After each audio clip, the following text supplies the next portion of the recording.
ஸ்ரீ குருப்யோ நமஹ. தெய்வத்தின் குரல் மூன்றாம் பகுதி 80வது தலைப்பு. இதுவே வேத தர்மம். தொடர்ச்சி. ஆத்மார்த்தமாக ஒருத்தன் தனக்கு பண்ணிக்கொள்வதை பற்றித்தான் வேத மதத்தில் நிறைய இருக்கிறது, பிரத்தியாருக்கு பண்ணுவதை பற்றி இல்லை என்று சில பேர் கிரிட்டிசைஸ் பண்ணினாலும், இப்படி இவன் ஸ்வயோபகாரம் பண்ணிக்கொண்டு தன்னை சுத்தப்படுத்தி கொண்டாலன்றி இவன் செய்கிற பரோபகாரத்துக்கு எஃபெக்ட் இருப்பதில்லை என்பதால் தான் தன்னுடைய ஸ்பிரிச்சுவல் பவர், ஆத்ம சக்தியை கொண்டு ஒருத்தன் சோஷியல் சர்வீஸ் பண்ணணும்.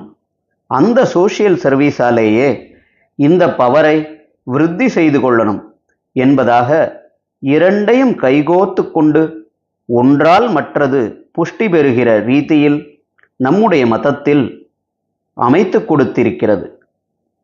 வேத தர்மத்தை பூர்ண ஜீவசக்தியுடன் பிரகாசமாக தூண்டிவிட்ட ஆச்சாரியால் வினாவிடை ரூபத்தில் பிரஷ்னோத்தர ரத்னமாலிகா என்று அனுகிரகித்திருக்கிறார். அதிலே ஒரு கேள்வி, கிம் மனுஜேஷு இஷ்டதமம்? மனுஷனாக பிறந்தவன் விரும்ப வேண்டியவற்றில் தலை சிறந்தது எது என்பது கேள்வி. ஸ்வபரஹிதாய உத்யதம் ஜென்ம என்பது இதற்கு பதில். ஸ்வஹிதம் தனக்கு நன்மையானது, அதாவது ஸ்வயோபகாரம். இதோடு பரஹிதம் என்கிற பரோபகாரம், இரண்டுக்காகவும் பாடுபடும் வாழ்க்கைதான் மனுஷன் வேண்டத்தக்கவற்றில் உச்சியானது என்று பதில் சொல்கிறார். இங்கே ஆச்சாரியால் நவீனர்களின் கிரிட்டிசிசத்துக்கு ஆணி அடித்தார் போல் விடை சொல்லியிருக்கிறார். இதே கிரந்தத்தில் இன்னொரு இடத்தில் சந்திர கிரணத்துக்கு சமானமான மனிதர்கள் சஜ்ஜனங்களே என்கிறார். சந்திர கிரணம் லோகத்துக்கெல்லாம் தாபசமனம் தருகிறது.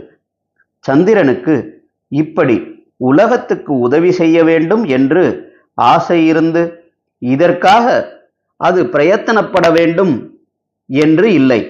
தன்னியல்பாகவே அது லோகஹிதத்தை உண்டாக்குகிறது. அதே போல சஜ்ஜனங்கள் என்கிற சாதுக்கள் சோஷியல் சர்வீஸ் பண்ணணும் என்று அரிப்புப்பட்டு கொண்டு தண்டோரா போட்டு செய்யணும் என்றே இல்லை. அவர்கள் தங்களுடைய நேச்சர் படி இருப்பதே நடப்பதே லோகஹிதமாக பரோபகாரமாகத்தான் இருக்கும். இதையேதான் சஜ்ஜனங்களுக்கெல்லாம் சிகரமாக பரம சாந்தர்களாக மகாந்தர்களாக இருக்கப்பட்ட ஜீவன் முக்தர்களின் லட்சணமாகவும் ஆச்சாரியால் விவேக சூடாமணியில் சொல்கிறார். இங்கே சந்திர கிரணம் மாதிரி என்றவர் அங்கே வசந்த காலம் மாதிரி என்கிறார். வசந்தவத் லோகஹிதம் ஷரந்தஹா.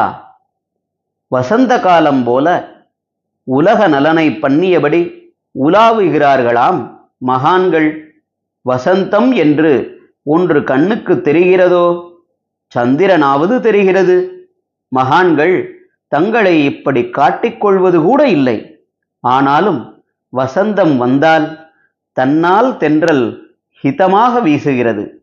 புஷ்பஜாதிகள், மல்லிகை முக்கியமாக எங்கே பார்த்தாலும் மலர்ந்து கம்மென்று வாசனை வீசுகின்றன. மா முதலான பழங்கள் குலுங்க ஆரம்பிக்கின்றன. சிசிர ருத்து என்கிற பின்பனி காலத்தில் இலையை உதிர்த்துவிட்டு நின்ற மரமெல்லாம் வசந்தம் வந்ததும் அதற்கு பச்சை கொடி காட்டுகிறது போல பச்சை பசேல் என்று தளிர் விடுகின்றன. இப்படித்தான் இந்த ஷரீரத்தில் இருக்கும்போதே தான் பிரம்மம் என்று தெரிந்து கொண்டு விட்ட ஜீவன் முக்தனும் கூட அன்கான்ஷியஸாக, தன்னுடைய புத்திபூர்வமாக இல்லாமலே, அன்னோட்டிஸ்டாக, தன்னை காட்டிக்கொள்ளாமலே லோகஹிதத்தை உண்டாக்குகிறான் என்று இப்படி இருந்து காட்டிய ஆச்சாரியாலே அன்செல்ஃப் கான்ஷியஸாக தன்னை பற்றி சொல்லிக்கொள்கிறோம் என்ற நினைப்பே இல்லாமல் சொல்லியிருக்கிறார்.